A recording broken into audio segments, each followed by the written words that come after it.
Kemiskinan, harapan keadilan, Mang makan yang berprotein, makan lauk pauk. minimnya pembangunan membuat warga Sandapang harus bertahan dengan keterbatasan. Kemiskinan menjadi warisan turun-temurun, hingga kini mereka masih menunggu, menanti uluran tangan dan keadilan dari pemerintah. Kami diperhatikan juga, Bu. Kami juga ini punya hak, Bu. Inilah kenyataan hidup saudara-saudara kita di pelosok negeri. Saksikan selengkapnya hanya di Indonesiaku.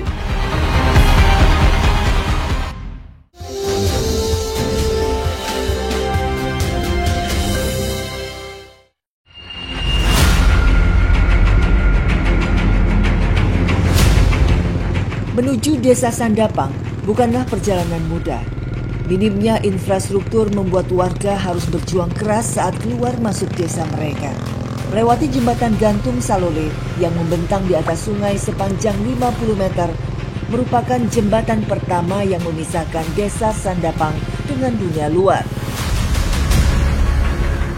Setelah berjalan sekitar 300 meter dari jembatan gantung Salole, kami harus dihadapkan kembali dengan jembatan gantung Karama. Dan ternyata masih ada jembatan lagi untuk sampai ke Desa Sandapang ini. Nah, Kak, ini jembatan apa Pak namanya Pak? Pak, pelan-pelan Pak, saya nggak berani nih. Oh, jembatan ini jembatan Karama. Jembatan Kerama ya Pak? Ya. Ini bentang jembatannya sepanjang lebih dari 150 meter dan ini masih beralaskan papan-papan, belum menjadi jembatan permanen, dan ini menjadi satu-satunya akses bagi warga desa untuk keluar masuk dan membawa hasil buminya. Tapi sebentar Pak, karena memang goyang, jadi saya mau turun aja deh. Tahun 2007, jembatan ini dibangun dengan anggaran provinsi. Sayangnya, jembatan gantung ini hingga saat ini belum ada perbaikan. Besi dan tali seling yang sudah terlihat berkarat tentu sangat membahayakan warga yang melintasinya. Jika putus, nyawa jadi taruhannya. Ketika mereka harus melintasi jembatan ini, apalagi harus membawa hasil buminya, ini saya tidak tahu ini jembatannya kalau misalnya dipijak benar-benar goyang, dan di bawah saya ini aliran sungai Karama deras sekali dan saya tidak bisa lihat ke bawah karena memang takut.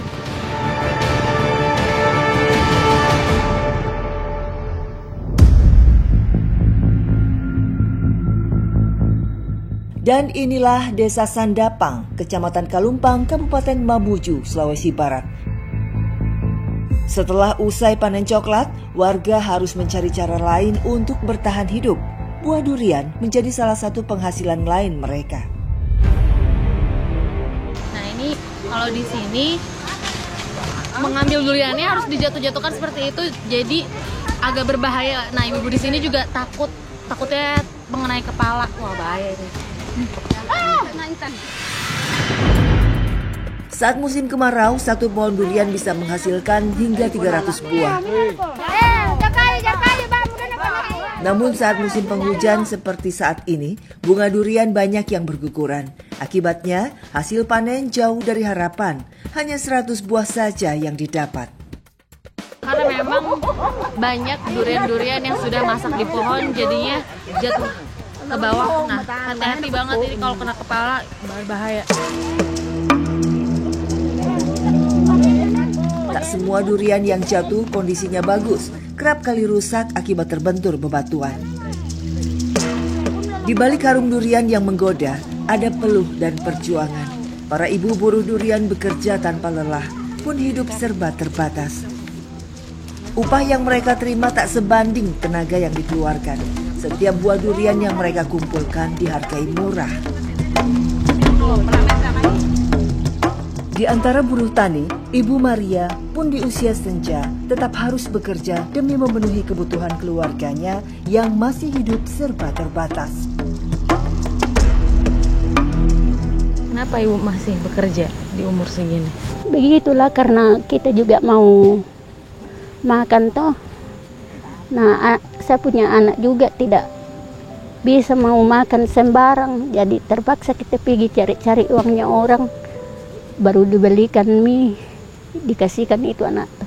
Anakku ini tidak sekolah memang. Mau masuk di SMP, mana uang mau dipakai? Mau dikuatkan itu pergi cabut-cabut rumputnya orang itu terus mau dikerja. Baru ada.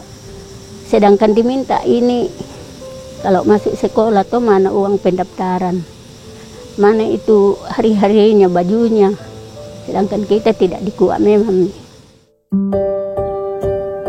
Setelah terkumpul semua, buah durian akan disortir. Kondisi yang bagus akan dijual dan yang cacat kami bawa pulang.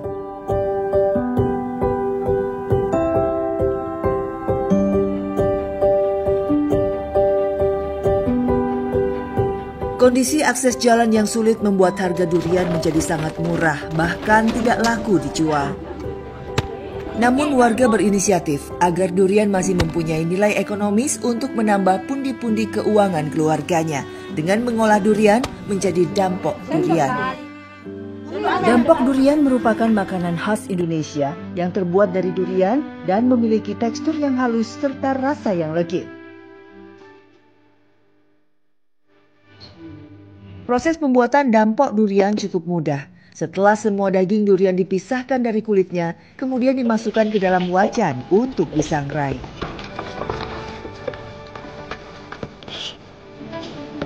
Aduk terus sampai kental. Proses ini bertujuan agar dampok durian bertahan lebih lama hingga 1 tahun lamanya.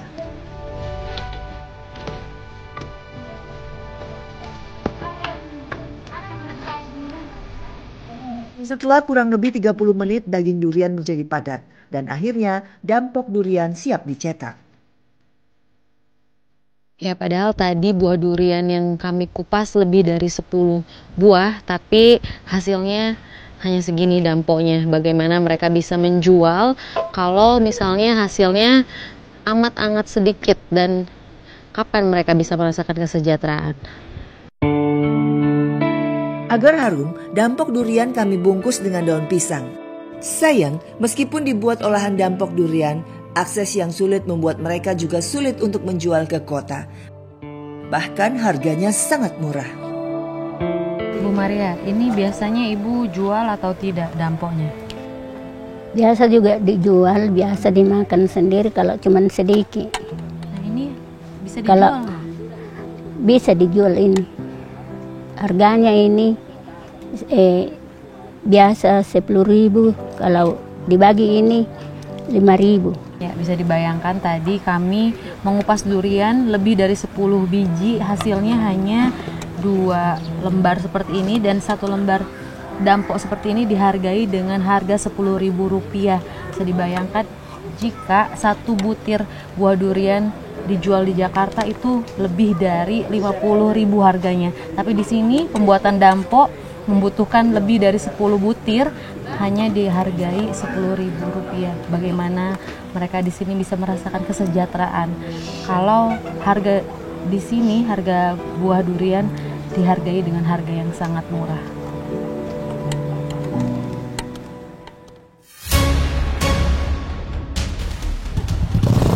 Menuju Tengkulak, biasanya warga berangkat bersamaan, membawa hasil bumi mereka. Tengkulak adalah pedagang perantara yang membeli barang dari produsen awal atau biasa disebut pengepul. Akses jalan yang sulit membuat warga harus berjuang untuk menjual hasil bumi mereka.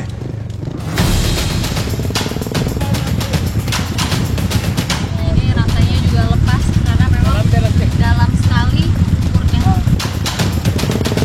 Inilah satu-satunya akses yang menghubungkan Desa Sandapang dengan dunia luar. Jalan yang menjadi nadi kehidupan warga ini ironisnya berada di dalam kawasan hutan lindung. Setiap hari, warga harus melewati jalan yang sempit dan sulit dilalui. Saat hujan tiba, akses semakin berbahaya. Namun pemerintah desa tak bisa berbuat banyak karena tak punya wewenang untuk memperbaiki bahkan membuka jalan baru dengan anggaran desa. Nah, seperti inilah kondisinya. Kondisi yang setiap hari mereka rasakan dengan jalanan penuh dengan lumpur dan memang rusak berat.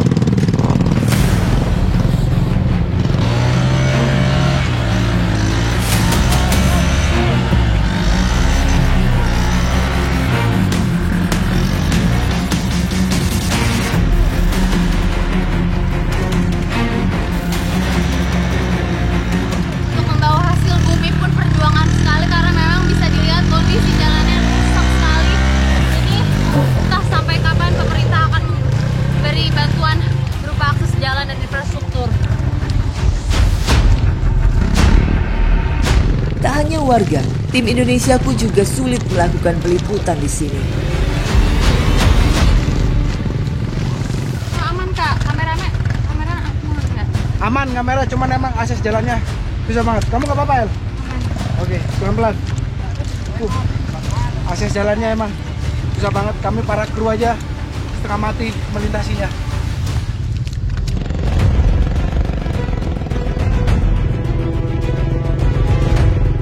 Hingga saat ini, warga hanya bisa berharap kepada dinas terkait memberikan kebijaksanaan dan langkah konkret agar warga mendapatkan akses jalan yang layak.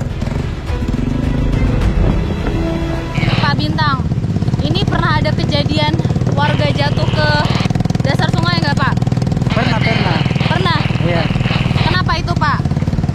Ketika membawa hasil bumi kah atau lagi mau keluar desa? Ya, bawa hasil bumi. Apa? Coklat. Bertahun-tahun warga desa Sandapang harus menghadapi resiko saat menyeberangi sungai dengan jembatan gantung Karama.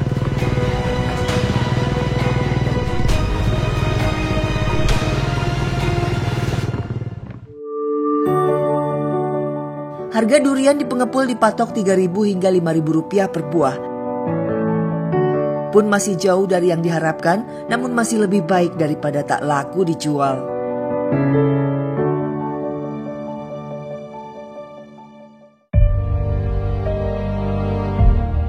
Berstatus desa tertinggal, warga Sandapang harus berjuang ketika jatuh sakit.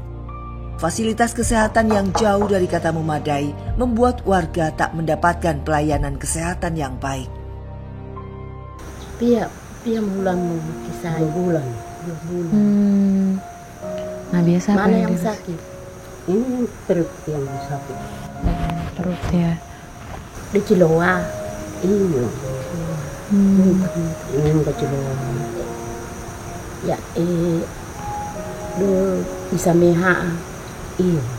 Berak darah. Oh. Nah biasa Nek Farida obatinnya pakai apa nih Nek? Kalau di sini? Ya, pakai daun. Pakai daun. Dan kayu. Karena di sini susahnya di sini tidak ada kesehatan. Makanya kita pakai saja daun-daun kayu untuk tolong teman kalau ada sakit. Nah nanti kami cari di mana ini? Di hutan. Di hutan kita carinya. Ayo Nek kita cari ke hutannya.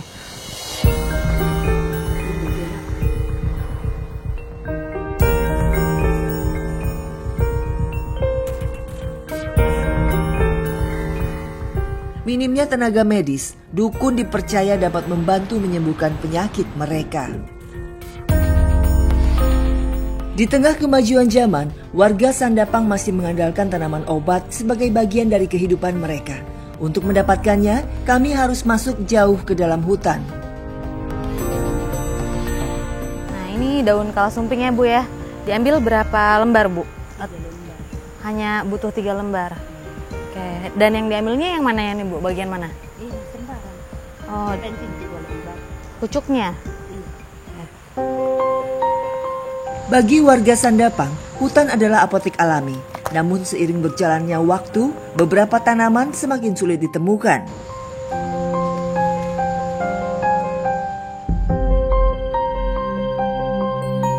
Sesampainya di rumah, kami langsung meraciknya.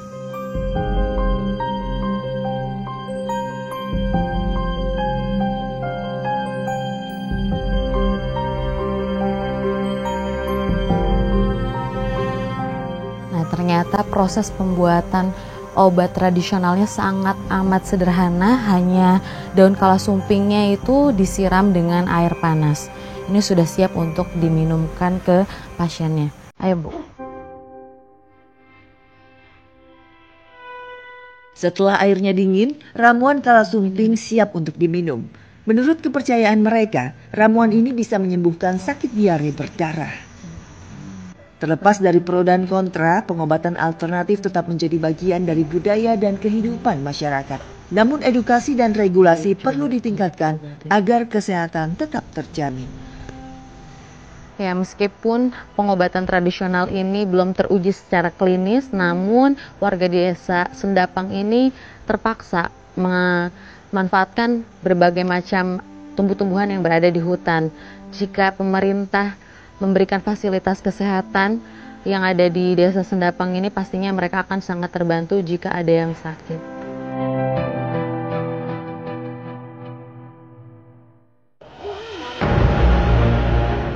Supaya ada perhatian dari pemerintah, Bu.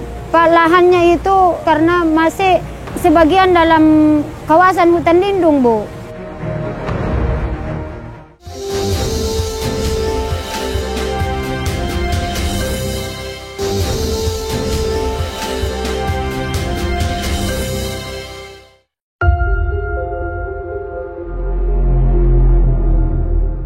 Dikelilingi kawasan hutan lindung, Desa Sandapang memiliki 9 kedusunan. Terletak di ujung utara Kecamatan Kalumpang, warga Desa Sandapang hidup dan tinggal sejak zaman kolonial Belanda. Sayangnya, sebagian warga belum mendapatkan hak kepemilikan tanah. Ya, untuk mencari undo memang lokasinya harus di tanah, strukturnya itu tanah bebatuan. Jadi kalau misalnya tanahnya berair, penuh air, justru undo itu tidak tumbuh.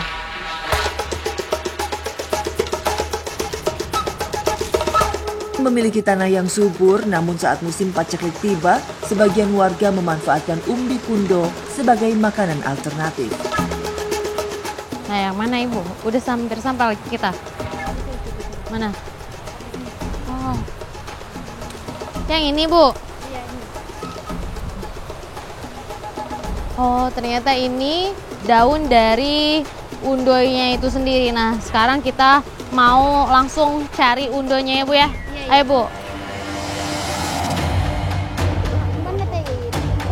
Umbi kundo atau biasa disebut umbi gadung masih banyak ditemukan di Desa Sandapang. Umbi ini hanya tumbuh di hutan hujan tropis dengan curah hujan intens setiap tahunnya, di hutan kering dan biasa tumbuh di sela-sela tanaman lainnya.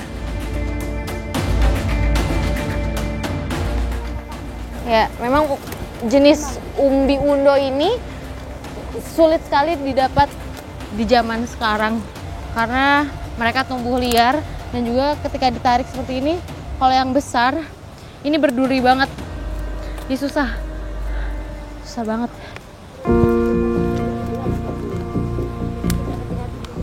Lahan pertanian yang semakin sempit, akses jalan yang sulit, pupuk yang mahal membuat warga sering mengalami kesulitan saat bertani. Hal ini membuat kondisi ekonomi yang semakin sulit, hingga banyak orang harus berpikir lebih keras untuk bertahan hidup, terutama para ibu yang menjadi garda terdepan dalam memastikan perut keluarga agar tetap terisi meskipun harga-harga terus naik.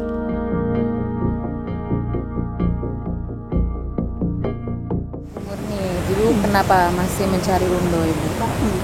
Ya, bagaimana lagi, Bu? Kami tidak mencari ini, Bu, karena apa yang nanti dimakan anak di rumah.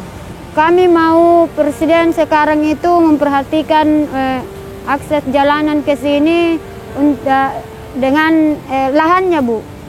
Kenapa lahannya? Karena di sini masih sempit untuk bercocok tanam. Karena masih dalam hutan lindung. Jadi permohonan Ibu supaya apa? Diperhatikan untuk diberikan, bebaskan dari hutan lindung. Saya sedih karena saya pikirkan anak-anak saya, Bu, ke depan bagaimana kalau saya sudah tidak ada, terus ini kalau pemerintah tidak memperhatikan lahannya di sini karena saya punya banyak anak. Jadi di mana untuk berkebunnya ini, Bu? Iya, demi masa depan anak-anaknya, Murniawan terus berjuang, meskipun dalam kondisi ekonomi keluarga yang serba terbatas. Setelah terkumpul, umbi kundo langsung dibawa ke tempat pencucian.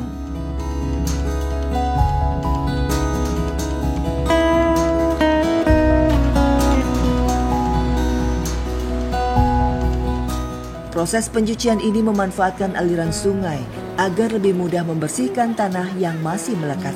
Dengan cara ini, tekstur permukaan kundo menjadi lebih halus tanpa merusak bentuknya. Ya, umbi kundo ini harus dibersihkan terlebih dahulu agar menghilangkan getah dan juga tanah yang menempel. Setelah dicuci bersih, semua dibawa untuk proses selanjutnya.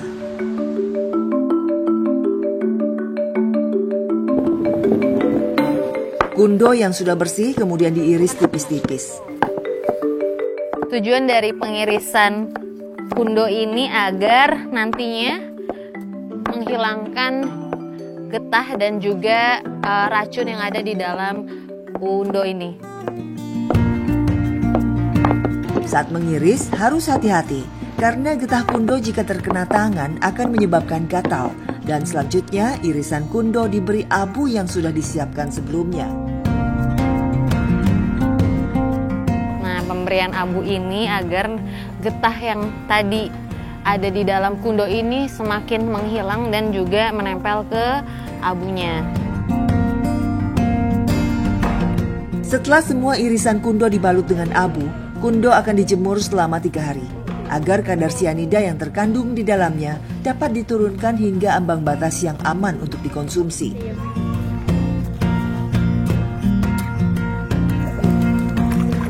Memang proses pengerjaannya cukup panjang, namun kondisi ekonomi keluarga yang serba sulit mengolah umbi kundo menjadi makanan menjadi salah satu cara untuk menyambung hidup mereka. Kundo yang sudah dilapisi dengan abu seperti ini sudah didiamkan selama 3 hari lamanya dan langsung dilakukan proses pencucian dan nantinya diolah menjadi bahan makanan. Kondisi ekonomi yang sulit memaksa masyarakat untuk memanfaatkan sumber yang tersedia di alam. Dari sekedar makanan alternatif, kini umbi kundo menjadi simbol ketahanan dan kreativitas masyarakat di tengah keterbatasan. Ya, proses selanjutnya adalah pemberian daun singkong yang sudah ditumbuk seperti ini dan nantinya kundonya dikukus sampai matang.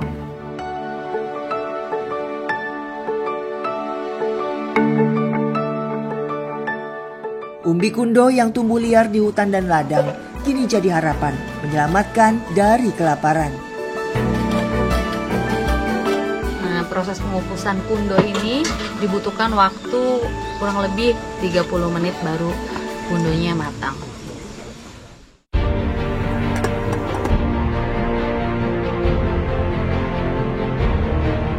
Akhirnya setelah 30 menit, olahan kapeo kundo sudah matang dan saatnya kami makan.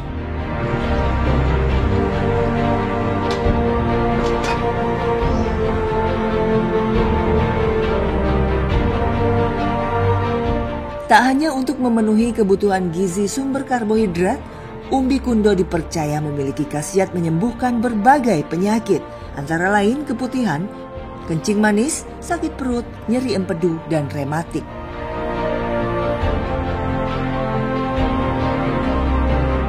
Ya, saya melihat anak-anak di sini memakan kundo dengan lahapnya, tapi tanpa lauk.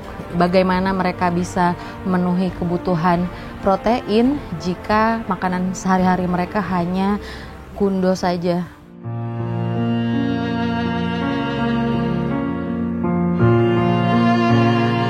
Bu Murni, ini perasaan Ibu bagaimana, Bu? Melihat kondisi seperti ini, makan hari-hari hanya dengan kundo. Tentunya perasaan saya sangat sedih, apalagi melihat anak-anak ini tidak ada makanan, hanya kundo saja. Ibu ingin gak sih kayak Ibu pakai lauk dan lain sebagainya gitu untuk memenuhi kebutuhan nutrisi anak-anak di sini dan juga tentunya Ibu juga di sini? Ya tentu saja kami mau makan yang berprotein, makan lauk pauk. Ya jujur perasaan saya sedih banget karena tidak bisa tergambarkan, tapi inilah potret nyata warga desa Sendapang yang mana mereka belum bisa memenuhi kebutuhan sehari-harinya. Untuk makan saja mereka sederhana sekali, tidak ada lauk. Bagaimana anak-anak generasi penerus bangsa bisa cerdas, tapi kalau makanannya hanya seperti itu.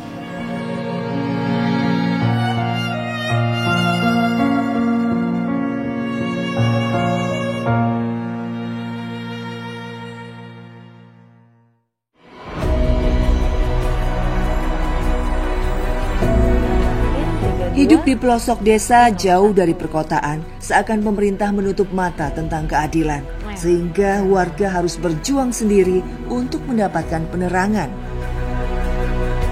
Sedih rasanya ya melihat kondisi anak-anak belajar dengan pelita dikarenakan memang seringkali turbin yang mereka pakai itu rusak dikarenakan memang banjir yang melanda ataupun arus sungai yang deras sehingga merusak turbin mati dan mereka terpaksa belajar menggunakan lentera. Dan ini saat ini kalau ke mata ini perih ya. Aku nggak bisa rasain kalau misalnya harus menjadi anak-anak di sini, tapi saya melihat semangat dari anak-anak di desa Sendapang ini untuk belajar dan untuk mencari ilmu luar biasa tinggi. Namun mereka belum merasakan listrik dari negara.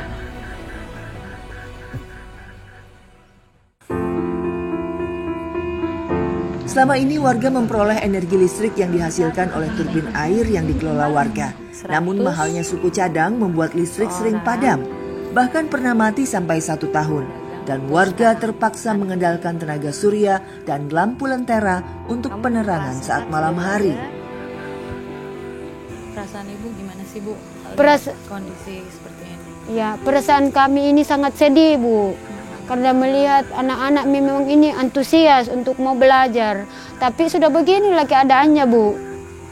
Jadi kami mau jadi warga atau masyarakat di sini di Desa Sendapang Bu, supaya kami diperhatikan juga Bu. Kami juga ini punya hak Bu. Jadi coba perhatikan anak-anak di sini. Begitu antusiasnya Bu. Biar juga gelap begini anak-anak pada semangat. Makanya kami warga di sini sangat berharap Bu supaya diperhatikan lampunya. Ada yang dikatakan itu apa namanya itu PLN semacam itu Bu. Agar bisa masuk. Iya, agar bisa masuk di desa kami Bu. Karena kami juga punya hak untuk menuntut. Kami juga ini punya pilihan kami terutama kepada Pak Prabowo Bu. Sampaikan itu.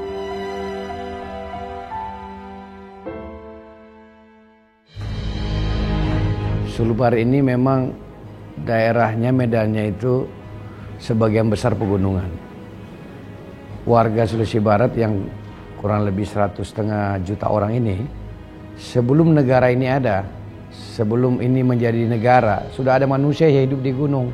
Dia merasa wilayah itu adalah wilayah miliknya dia, karena memang sudah beberapa generasi di sana. Tapi begitu justru jadi ini dari negara, itu dikasih status lahan-lahannya mereka menjadi hutan lindung. Apa akibatnya? Maka kepemilikan aset tidak ada. Bagaimana solusinya ke depan? Ini harus menjadi kebijakan nasional. Kepada rakyat kita yang nggak memiliki lahan secara turun-temurun, negara harus berikan. Lahan di Sulbar banyak. Nah, saya kira kita daripada mendiskusikan akibat-akibat seperti itu, jalan lalu nggak dibangun, pelayanan kesehatan dibangun, masalah pokoknya kita selesaikan. Beri kewenangan daerah untuk menyelesaikan begitu. Terutama kewenangan untuk soal pemilikan lahan. Gitu. Kewenangan pertahanan kami nggak punya sama sekali sekarang. Apalagi kewenangan di bidang kehutanan. Jadi sama sekali nggak punya. Saya kira supaya ini masalah tidak terus berulang karena bukan hanya Sandapan. Saya terima kasih Trans 7 mengungkap salah satu desa di Sulbar. Banyak sekali daerah-daerah seperti itu yang akses jalan terbatas, nyebrang sungai, lewati hutan lindung. Dan begitu melewati hutan lindung, udah pasti nggak bisa dibangun. Desa pun nggak bisa bangun, bupati pun nggak bisa bangun. Nanti masalah hukum pidana. Nah inilah kesembrautan administrasi negara kita yang harus ditata. Gitu. Coba diberi otoritas, jadi untuk kepentingan rakyat, udah. Administrasinya usah banyak-banyak gitu loh. Bupati, you boleh tanda tangan bupati, wali kota boleh tanda tangan, gubernur bisa tanda tangan. Pasti dari kemarin kita selesaikan urusan seperti itu.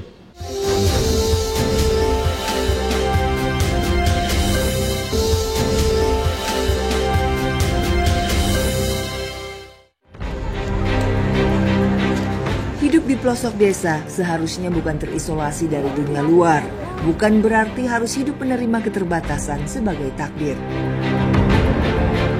Namun inilah kenyataan yang dialami warga Sandapang selama lebih dari 1 abad.